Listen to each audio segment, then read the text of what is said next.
Hey y'all, I'm waiting for people to show up. Yes, I got this chunky monkey with me again because her mom went to pick up dinner at dinner this late because we've been busy. Oh, are you going to turn up for the people on Facebook? I should have told people we were going live, but I forgot. Well, we got one person, I think. Hey, Faye. How are you? Nobody's on here. Hey, Cassandra. I'm just waiting for a few people to come on. But, you know, chances are by the time folks show up, this one will be in full cry again. Woo! Yes, the baby. This child, ooh, y'all. She can eat. And you look at her, she's got like these little rolls in her arms, and her cheeks are so big. Yeah, because that's the only time I really get to sit down and do a Facebook Live now is when I'm holding her. So her mom's out running an errand, and she just fed her from the breast, and she pumped some milk, and this one wants to tune up, so I'm going to see if she wants some more milk. I think she's just sleepy. You know you sleepy. Go to sleep. She's so cute. Oh, she is really rotten. But I'm a big fan of that. Hey, Xanthia, I'm a really big fan of holding babies. I really think that a lot of old school methods of taking care of infants really lead to our emotional detriment. I mean, you got to stop and think about it. I mean, even in modern society, we usually have to go back to work really soon after having children. And of course, when we were slaves, they'd have you out there maybe even the same day. And so a lot of those newfangled, mostly by European things about letting children cry and scream and comfort themselves, thank you, I don't agree with. I think that babies are babies only for, you know, a definite amount of time. And, you know, that's a given. And so, you know, there's going to come a time when they ain't going to want to be held, cuddled, or kissed. Usually happens about 2-3 years of age where they're like, get away from me. And then don't let them become a teenager because then you can't kiss them or nothing else in front of anybody. So it's really good to get them off to a good start. They're used to being, you know, in the womb. They're used to being enclosed and kept nice and warm and safe. And so we strap her to us a lot, just like women all over the world have done forever, to keep her, you know, happy. But then that means, of course, she wants you to hold her all the time. And I know that when I had my daughter, I did not listen to those people that told me that I needed not to hold my baby all the time. I had my youngest child. And I just didn't in my old, and even my oldest, and we all slept, you know, even when, because, I shared my apartment with my sister, so we would all share the same room, my two girls, but I wasn't dating anybody or anything like that, so, but yeah, I'm a big believer in, wearing your babies, keeping them close, and, you know, here's your new cousin, Melissa, you know, and oh my God, this child can eat. And the thing about breast milk is they fatten up babies really funny. They make breast milk makes babies really cute and chunky in ways that I don't think formula does. Because my milk never came in, so I had a formula baby, and she was 10 pounds when she was born, but she was extremely lean little baby afterwards. You know, she lived off that fat for her first year. So I think it's very beneficial for babies to have that chunkiness. But this little baby, she ain't little, y'all. I wish I had my strap. I'm just sitting here like, okay, I'm just going to sit here and cuddle her until her mommy comes home. And she wasn't a baby. I was trying to talk to her before I came and talked to y'all. She wasn't a baby. She ain't feeling all of that. She wants you just to sit there, shut up, and hold her. So, you know, she is knocked out, y'all. So anyways, I wanted to tell you some stuff that was up with the store. We are really, if we're not caught up, we're incredibly close to doing so, which is really awesome.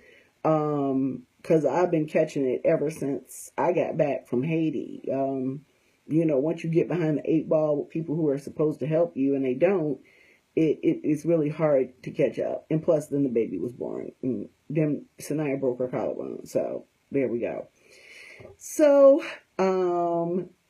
orders are really good. One thing that I noticed that a lot of people aren't ordering anymore are witch boxes. We still have them available, and we even have witch books. They look like books, but they're really boxes that contain magical stuff. Yes, she always smiles.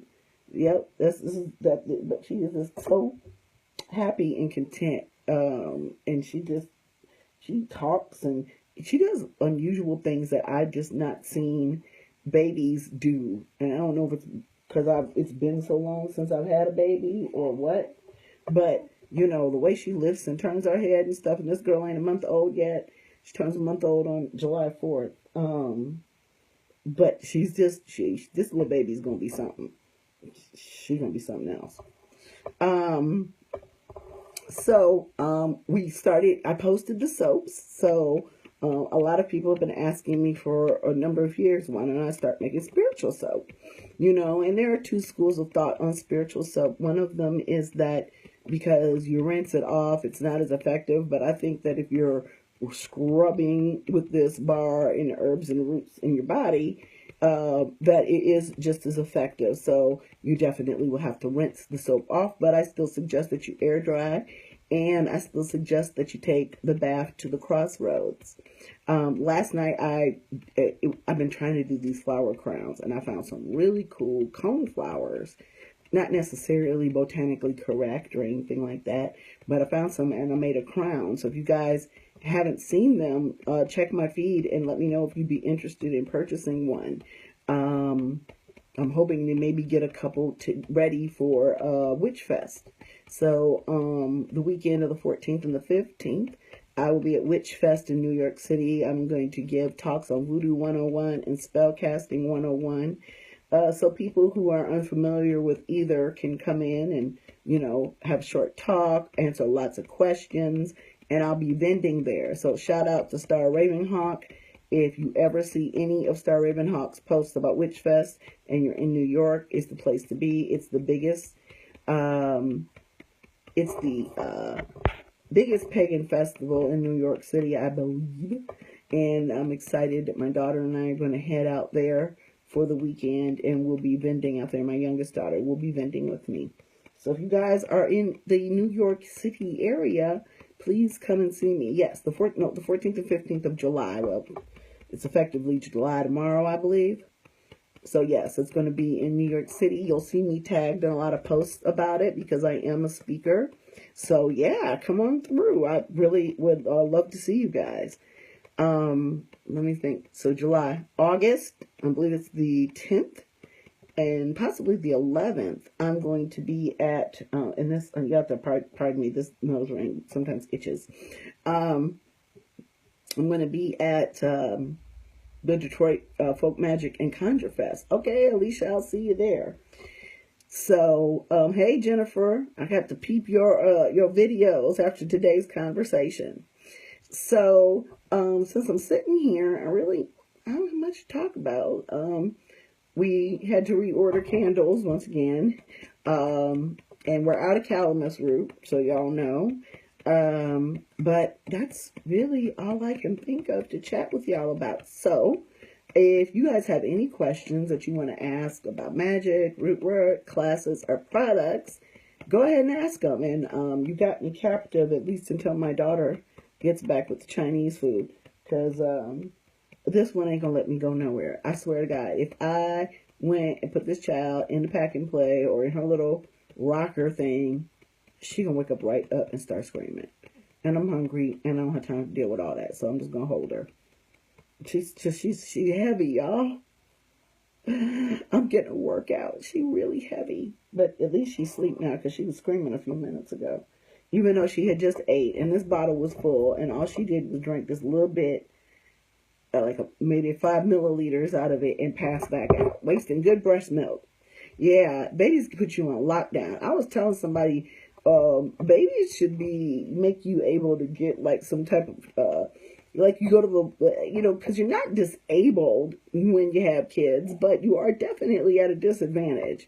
It takes longer for to get ready, harder to get them in and out of the car, harder to get around, and there should be more things available, I think, for mothers with babies, like parking spaces and you know priority seating and special seating, like for mothers that want to breastfeed but don't want to deal with the issue of people tripping. Just I don't know, more of that. They have them at jobs and stuff like that, but it's hard to go someplace in public with a newborn. And that just tells you all about the power structure in America, because they don't have to care for them like we do. The male white patriarchy, they don't think about setting those things up for us. As a matter of fact, I was in, what store was that? I think I was in Micro Center, and I asked the gentleman, did the women's bathroom have a changing table? And they didn't know. And I said, okay, what does the men's bathroom have a changing table? And they're like, they don't know. I'm like, you work here. You should know the answers to both of those questions. I remember I had my oldest granddaughter in Marshall's one day, and I went to the desk and I asked the girl, where's your bathroom? It's clear. I said, I have to change my daughter's diaper. I said that, my granddaughter's diaper. She had tore it up, y'all. My oldest grandchild, when she was in diapers. And they were like, yeah, we have a bathroom in the back. What they neglected to tell me after I walked all the way to the back of the store with a stinking ass child was that there was no changing table in the store. And I don't understand that, because especially someplace like Marshall's, where we're going and shopping for household goods, you're going to take your kids. You can't leave them at home. And you should have a place where you can change them. This one is really trying to tune up. I just really want her to stay asleep. Don't poke yourself in the eye. Please don't do that. Come on now. Don't do that. Let's not do that. I remember one time they thought my daughter had scratched her cornea because, why are you awake? Because she was screaming and we couldn't find anything wrong with her, but they tested, they put little drops in the baby's eyes, but you got to be real careful. And they hate those mittens, and I guess I would hate mittens too. And keep their nails trimmed low, but it seems like they grow nails like a velociraptor. And they feel like it too. This little chick grabbed me the other day, yes. She always looks at me like she's judging me. Like I've already done something wrong. I'm like, I'm not even your mama. I haven't had a chance to fail as a parent with you yet. So, you want to look at the camera? Looking crazy. She always looks like she want to whoop somebody's behind. She really does. She smiles, but she looks at you while she's smiling like, like today she gave me that, yeah, you're my bitch smile, because she was hollering, and of course I had her, and I was holding her, and she was like, yeah, I know, I got you. And she's got a dimple, y'all. Can you see the dimple? Look at that. Did you see that? Yes. Did you see that? So y'all ain't got no questions? Because I'm going to go back to talking to this one here while she's smiling at me and she's not hollering. If you all don't have any questions, y'all blow up my inbox with questions all day long. And usually, I guess maybe it's because, they're personal nature. But if you have any questions about the classes, I don't know. Oh, let me go back and scroll. Hold on. I didn't see a question. I'm sorry. Oh, well, your kids see spirits and you don't. Well, most kids do. You have to understand that the younger we are, the closer we are to the divine, the dimension in which we came from. I don't have an exact location about where we go or where we come from. I'll be in New York City July 14th and 15th. She's 13. Okay. So, as long as there's no other comorbidity with mental illness, and that happens to people who are spiritual as well, just like it happens to anybody else, I would just encourage her to journal about it, and talk to you if something happens that she's uncomfortable with. Otherwise, I would not worry about it. The younger we are, the closer we are. Children can scry. Children and all of their imagination have imaginary friends, and now looking back on it, I had an imaginary family. In fact, my imaginary husband's name was Michael, and it's funny because that was the name of my first husband. But we don't know, for sure, especially when they're really little. But young kids, and what's sad is they're discouraged at an early age due to fear. And children that might have those gifts are, with any gift, with any talent, if you don't use it, you lose it. So a lot of people have a really hard time reconnecting as adults. So that's what I have to say about children talking to spirits. As long as they're not telling them to do anything that's destructive or wrong, or you don't have any mental health issues with your kid, tell her to journal it. Tell her to get used to talking back to them. But caution her, as you would any friend, that if they're trying to get you to do stuff that you know is wrong, or they're causing havoc and doing stuff to like friends and things like that, then they need to be able to come to you. Okay, but I would not tell, okay, if they see a man and he terrified her, then you might want to work on cleansing your space. Xanthia had a question. Burying mine, yes. Burying offerings is often appropriate. You live on a farm, so that's cool. I'm in the suburbs, and we got a lot of stray cats and stuff, so I will sometimes leave my stuff at the crossroads. I do separate it, the garbage, like that I leave for my offering for my Loa and before, for the Loa and for the ancestors. If I have to throw it away, I try to throw it away at the crossroads, or at least separated it in the garbage. I put them in separate bags. So it just depends, but because some people live in urban areas and they cannot dispose of some of that stuff in a traditional way. But as long as you have reverence in your disposal method, and you're not adhering or under the direction of priest or priestess that tells you otherwise, then, the separation, burying, all of that works well. Different offerings sometimes have different requirements, okay? Different offerings have different requirements, okay? So sometimes you may have to bury it, or other times you may have to dispose of it off of the property. It depends on the spirits that you're working with. And like I said, I instruct people when in that situation to get the proper guidance from a spiritual professional in the practice that they are following, or at least honoring the spirits that they're honoring if they're not following a complete practice. So that's one thing. Children interested in, hold on a second. How can I help my children? They're interested in mama herbs and things. How did your daughter, what do you mean mama herbs? Because I don't think I understand that question. And let me make sure while I'm answering that, I'm going and doing, yeah. Like I said, some kids are scared of spirits. While you're explaining the mama stuff, some kids are scared of spirits, and that's because media. My 3-year-old was looking up at my Gade altar where I have the various skulls and, because they're dead, and skeletons. And she's like, oh, skeletons are scary. And I was like, well, who taught you that skeletons were scary? Who is the person that taught you what you are at your core? At your very bottom, you are bone. Okay? So who taught you to be afraid of yourself or what you will become? Children, especially children who have not had anybody close to them pass away, you have the unique opportunity to build a positive understanding about the hereafter according to your faith and religious beliefs. If there is a spirit in your home that is troubling your child, sage and sweetgrass is a start, but not all spirits can be rid with sage. I've talked to a client that needs something stronger than that. Sometimes they just, for real? Why? Are you not up high enough? How about that? Don't be trying to rear back. The child needs head support. She keep trying to rear back.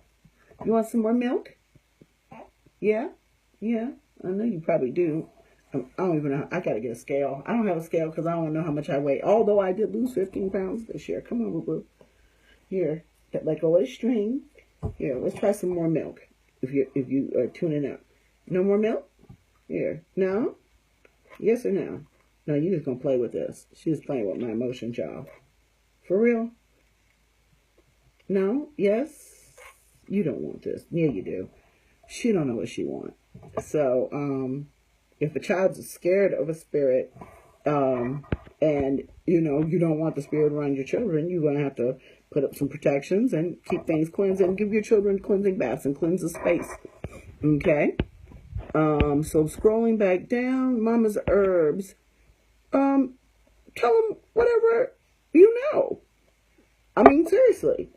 I mean, that's my kids, my youngest daughter really didn't have a choice. When I interned for the voodoo store, she went to school, eventually went to school across the street from where the fellas lived. And, I brought her with me. I was there 6 days a week sometimes because we were friends. We were, I was working for them, learning everything and teaching her as we go along. I would pop quiz her about roots. So even though she doesn't practice, and my 16-year-old is like, that's too much responsibility, and she's correct. I understand that. Because I asked her, I'm like, most people's parents don't say, hey, come practice witchcraft with me. So I'm like, what is the deal? Why don't you want to practice? Because she used to have a Hecate altar and everything. And she didn't connect to that. And she still hasn't connected to her African roots. She connects with their ancestors. She, helps me tend their altars. But she's young. She's trying to have fun. And that's one thing I had to explain to a client the other day. If you're going to be a witch, be a witch. This is not, you can if you don't want to go full-fledged witchcraft, that's fine. If you just want to do stuff to cleanse yourself and your space and do a little prosperity here and there or whatever, you don't have to go full tilt. I think that's one of the misconceptions, and my glasses are slipping off because I'm sweating because I turned down the air because I thought the baby was cold and now I'm in here sweating. But, you don't have to go full tilt into this if you don't feel a passion for it. It's okay to get work done by other people too if you don't feel like you have a talent for it. However, I encourage everybody to do their own work. So, if you were really serious about getting your spiritual life together, like I'll have people who are underage and they'll come to me and they'll be like, I still live at home and my parents will freak out if I do this. And she just get milk everywhere. You don't need a bath because you're going to have stank neck. Stank neck. And they want to practice. And I tell them, don't. Because you're living in your parents' house. You got to respect that and just study and wait until you are on your own and you can do that. Because this takes a long time to learn. You've never learned everything. That's another thing. People get incredibly overwhelmed about learning magic and they miss the important part, which is one spell at a time. You start simple, you move up, and not everybody has to initiate. So I think that a lot of people hold themselves to standards that society sets, especially pagan society sets. Hold on, you guys. I'm going to turn on the air a little bit because I obviously wasn't that cold. Ooh, that's hot.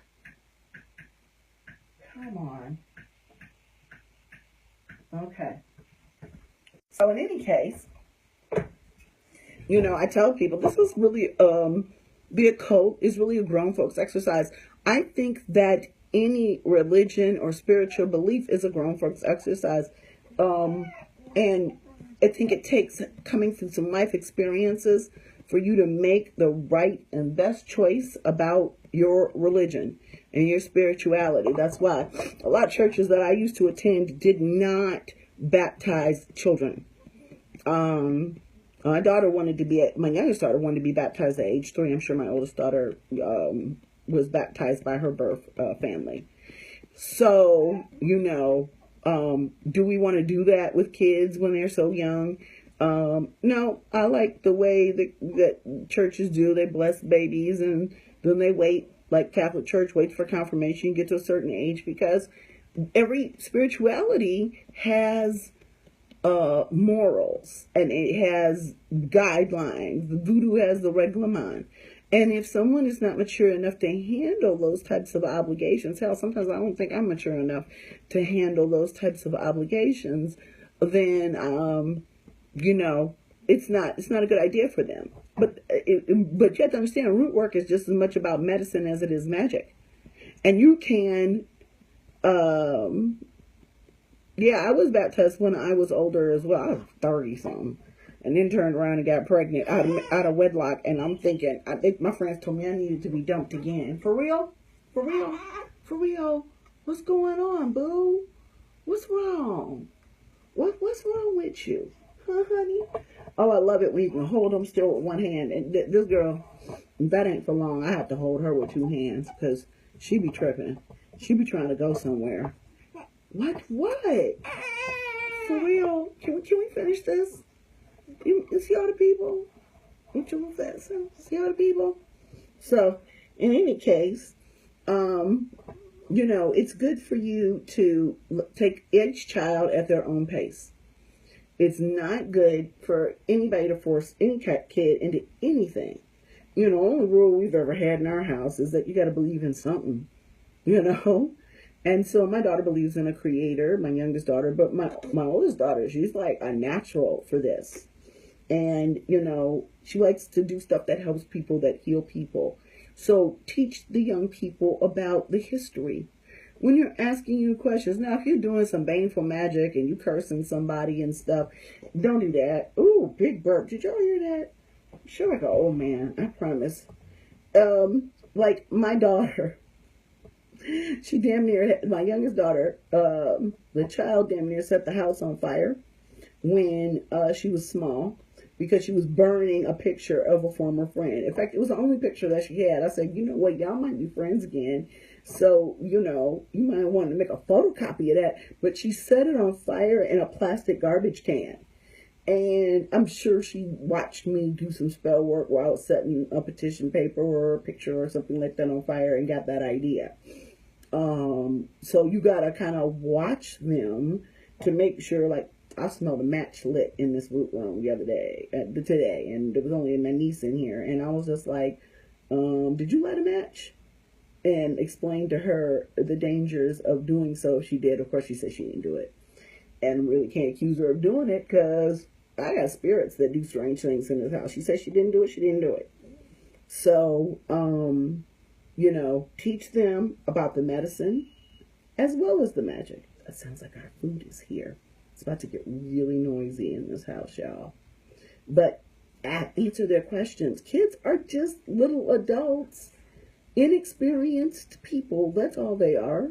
They're small, inexperienced people. And as parents, it is our responsibility to share our experiences with them. But understand that their experiences aren't going to be yours. And their thought processes aren't always going to line up with yours. So you can tell them, this does this and this does that, and they may not believe you or not. But you shared. That's your job. Your parent is your guide. You're an educator. You teach them discipline. Not by beating their ass all the time, but teaching them consequences and rewards for the things that they do. Positive reinforcement is always best, but my children also have known that if you push it far enough, and there's certain things within certain parameters that you do, it is your ass, or it is some form of undesirable punishment. And I find that taking away privileges works just as effectively or more effectively than physical punishment. I'm a big fan of the corner timeout, but sometimes kids will just do something either that's a danger to themselves or others, or openly defy you, look at you, and say they're gonna do it anyway. And in that case, sometimes that might require a pop on the ass. It just depends. But my kids can tell you I've never been a very big spanker, that they've had to do some real serious shit for me to put my hands on them. It's rare. I do everything I can not to spank kids, because I think that this whole world is so violent. And I don't think that spanking teaches violence. Um, Spanking teaches that you can have pain for doing really bad things. Yeah, taking things away is punishment. And that does mean you do have to give them things. People used to say that my children are spoiled. No, they got what they need. They got everything they need and a lot of things that they want. And guess what? Especially as adults, but really once you roll into teenage years, human existence can be pretty fucking miserable. If you can't be happy at home, where are you gonna be happy? So we like I said, Chinese food, it's a treat. It's not something we do every day, but it is something that says, hey, you guys have been great this week. Here's something cool, and they appreciate it. And then they get things, and they work for things. You can't just give them everything. Sometimes they have to work for things. Kids love goals.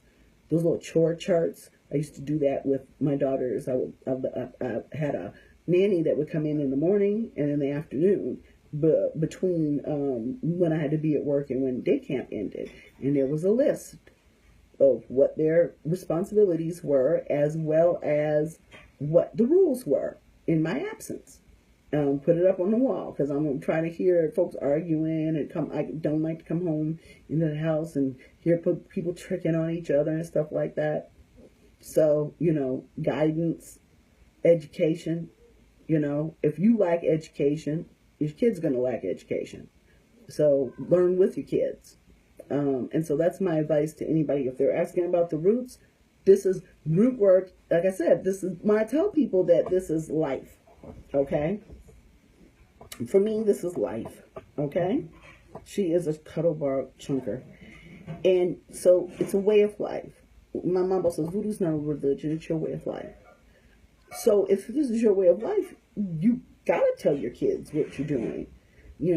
We shouldn't be working in secret. How many of us have talked about the fact that we used to know one of our relatives did this, that, and the other, and they never really wanted to talk about it, and how much was lost? So talk about it. Tell your kids what you're doing. Tell them how you feel about religion. Tell them how you feel about spirituality and spirit and what happens to us when we are born and what happens to us when we die. And tell them about their angels, spirits, Loa and Orisha that watch over them. Okay? And tell them about bad spirits. Just like you would tell them about good bad touch, and good people and bad people. It's the same education. That's funny because as Christians, we not only tell them what we believed in, we took them to church, made them go to church with us, but we're not going to tell them about what we're doing as witches and root workers. Doesn't make any sense. So, and even the Psalms, I believe that's Proverbs. And it's funny because those are all Old Testament. Everybody thinks those are Christian books. Those are Jewish books that predate Christianity by hundreds of years. And they say, raise up a child in the right way and they won't depart from it, because my children, whether or not they choose the continuous legacy or not be more mundane in their lives, they're still going to follow probably certain rules, like taking your shoes off when you come in the house, tossing salt over our shoulders. There's things that we do as a people that we don't even know the reasons why. Powder in the bed. Now it's baby powder. Lucky rabbit's foot. Nobody has any idea why they're carrying a dead animal's foot, but, animal sacrifice is wrong. Okay. So, horseshoes. There's all kinds of things. Not sweeping somebody's feet. There are certain taboos that we have in our culture, and we don't even have any idea why we do them. And that's a shame. My friend, Suzanne wrote a book called The Torch, and I've been trying to get a couple more copies of it because I want my kids to read it with me, with stories of Black women who are in this spiritual realm, who are practitioners, and different stories about their lives. Because it's important. You read with your kids, you talk to your kids, everything. So if this is your life, you share it with them. So, you guys have any more questions? Did I miss anybody's question? Because I'm finna go put Chunkers down. She's so heavy, y'all. I'm so in love. She's got little curls now. I'm so in love. Her name is Hidea Soleil. She has my mambo name as her middle name and part of my mambo name. And Hidea is a gift of the sun. So she makes us very happy, and it's nice to have a baby around again. And I know it's probably going to be at least another decade, probably more, before the youngest has one. So I am going to enjoy this thoroughly. All right, you guys, have a... Oh, now they're making noise. Y'all have a great evening. I'm finna go put this one down. Bye. Thank you. Bye.